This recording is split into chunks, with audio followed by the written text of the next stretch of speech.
Namaste. In this video, we'll discuss about financial instruments. In DS 109, we will discuss about the objective, scope, and some major definitions.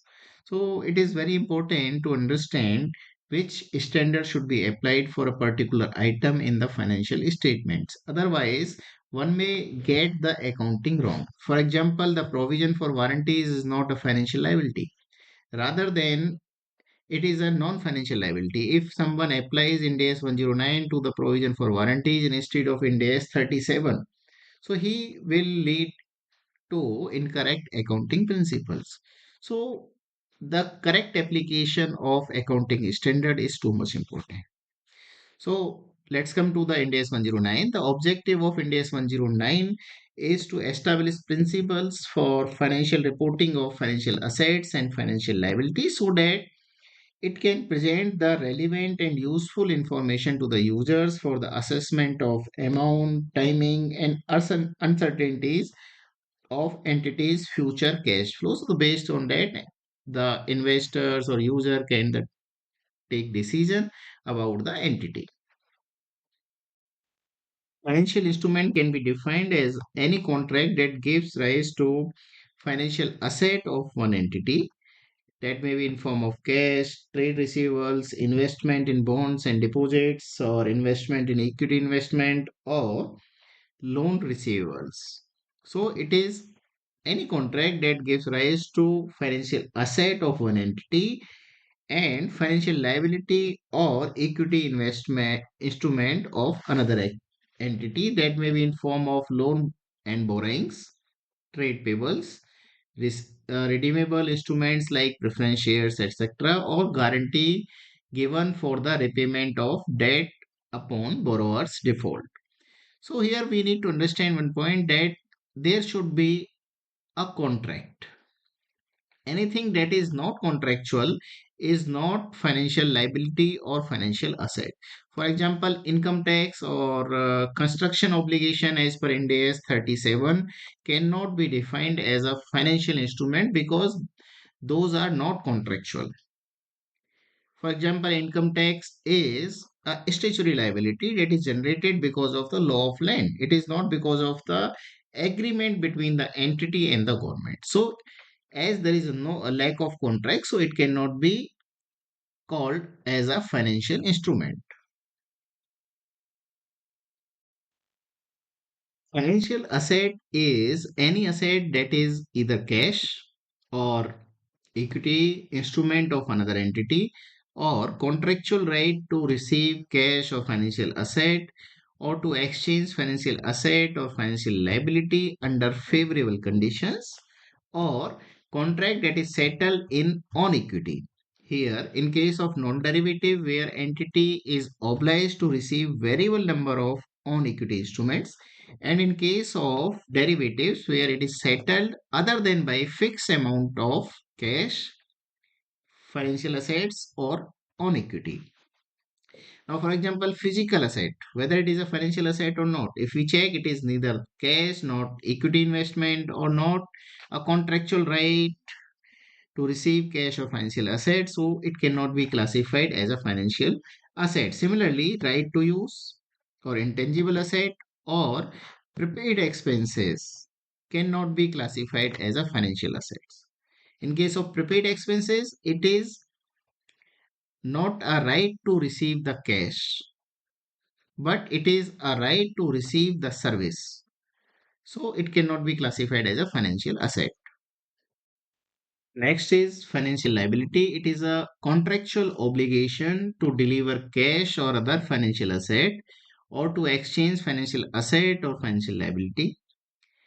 And it is a contract that will be settled in on equity in case of non-derivative where entity is obliged to receive variable numbers of on equity instruments, and in case of derivative it is to be settled other than by fixed amount of cash, financial asset, or on equity. Deferred revenue or warranty obligations are not financial assets because in case of the warranty obligation there is a no contractual obligation to deliver cash or other financial asset or to exchange financial asset or financial liability Rather, warranty obligations are to provide the services. So it cannot be classified as a financial liability. To be classified as a financial liability, contractual obligation should be to deliver cash or financial asset or to exchange financial assets or financial liability. In this slide, we will discuss the applicability and scope for Ind AS 109 and Ind AS 32 collectively. So interest in subsidy is out of scope of Ind AS 109 and 32, and it is covered by Ind AS 110 and 27. Interest in associates and joint ventures are also out of scope of 109 and 32, and it will be covered by Ind AS 28 and 27.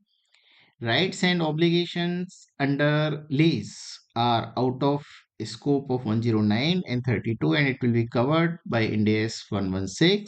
However, the derecognition requirement for lease receivable recognized by the lessor and the lease payables recognized by the lessee will be dealt by Ind AS 109. And if there is a embedded derivative in lease contract and that is not closely related to the lease, in that case it will be dealt by Ind AS 109. However, if the embedded derivative is closely related to lease, in that case Ind AS 116 will apply.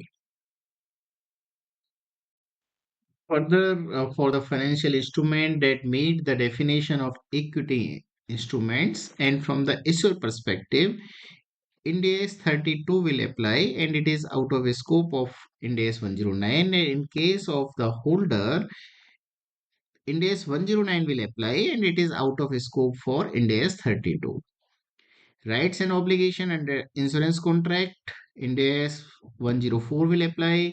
Financial guarantee contracts, it is out of scope of 109 and 32. Similarly, for forward contract to buy or sell as acquire that will result in a business combination at future date, Ind AS 103 will apply.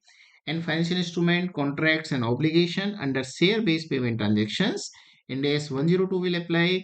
And reimbursement rights in respect of provisions, it is again out of scope of 109 and 32. And here in days 37, provisions, contingent liabilities and contingent assets will apply.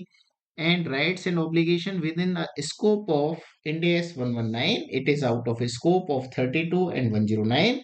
However, the impairment provision of Ind AS 109 will apply to the contract assets and receivables arising under Ind AS 115. Loan commitments are covered within a scope of 109. Those are designated as FVTPL or entity having practice of selling the assets resulting from loan commitment shortly after origination. In that case, entity will apply Ind AS 109 to the all loan commitments in the same class. And similarly, loan commitments that can be settled net in cash or by delivering or issuing another financial instrument, as these loan commitments are derivative, in that case Ind AS 109 will apply.